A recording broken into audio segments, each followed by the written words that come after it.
Hey y'all, welcome back to part 2 of how to make a slap bracelet, a crocheted slap bracelet. So I forgot to verbally say, but I did put it on the screen at the end of part 1. When you have finished your second piece, so you do one, cut your yarn and everything, after you do your second one, leave it attached, leave the yarn attached, because then that just makes it easier to attach the two pieces. If you already cut your yarn on both of them and just have them both loose, that's fine. You can reattach your yarn wherever and go on from there. But this just makes it just a little bit easier if it's already attached.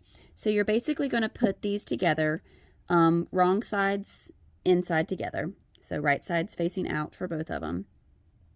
And you're just going to kind of hold your yarn. Let me get my yarn out from in between there.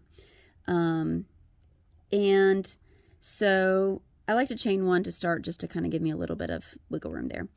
And you're just going to slip stitch. So you're going to go into that stitch there and go into the stitch on the other side. Let me see, I don't know why this is not focusing better. Let's see, I'm trying to get to focus a little better. Anyway, so you're going to put it through both layers and you're going to slip stitch. And you're just going to do this all the way around. You're going to go into the next stitch. Make sure you go through the top and the bottom. Slip stitch. Do that, and just keep going around until you have slip stitched. Just keep going all the way until you've made it kind of most of the way around. So you'll just slip stitch all the way down, all the way until you get to about here or so, and then we'll slide the band in there. But just basically you just keep going around and just go through. Make sure you go through the stitches on both layers, line them up. You should have the same number of stitches in each piece, so it should just be nice and even. So slip stitch, just make sure you go through both layers there. And I like to go under, make sure you're going in that full stitch, going under the V on that one and the V on that one, just because that makes it look a lot neater. And so you're just going to keep going all the way around until you've made it back. So you just have a few inches left on that side. So one more thing to note as you're going around, make sure you tuck, like, so you have your end where you started that one, and then you have your end where you finished this one. Just tuck those ends in as you go around, and then you don't have to worry about weaving them in, and they're just going to be tucked inside your slap bracelet. So just kind of tuck it in and slip stitch around so that you are making sure your ends are stored safely inside your slap bracelet, and then you don't have to worry about having those ends to weave in, because I'm all about weaving in less ends because that's really annoying. So just keep doing that around. All right, so I've made it back around where I've got just a couple inches left that I need to do.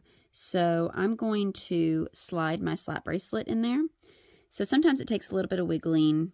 Sometimes it goes in pretty easily. So you just kind of slide that in and make sure that that slips over that. And then you're just going to finish slip stitching all the way around.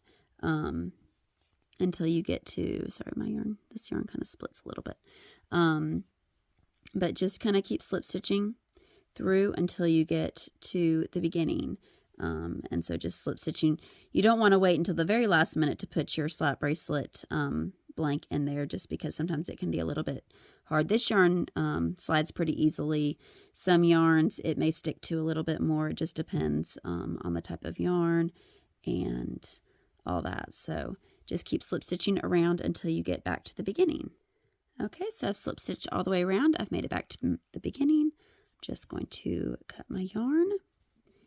And then, since I hate weaving in ends, I just basically kind of go around, grab my yarn through there, and I can tuck that end under. Just grab it, pull it through, and now it's tucked safely inside there, and I don't have to weave in my end.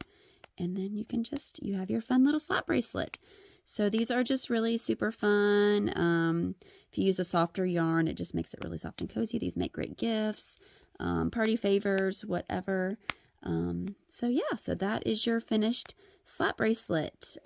Hope y'all enjoyed this tutorial. Have a good day.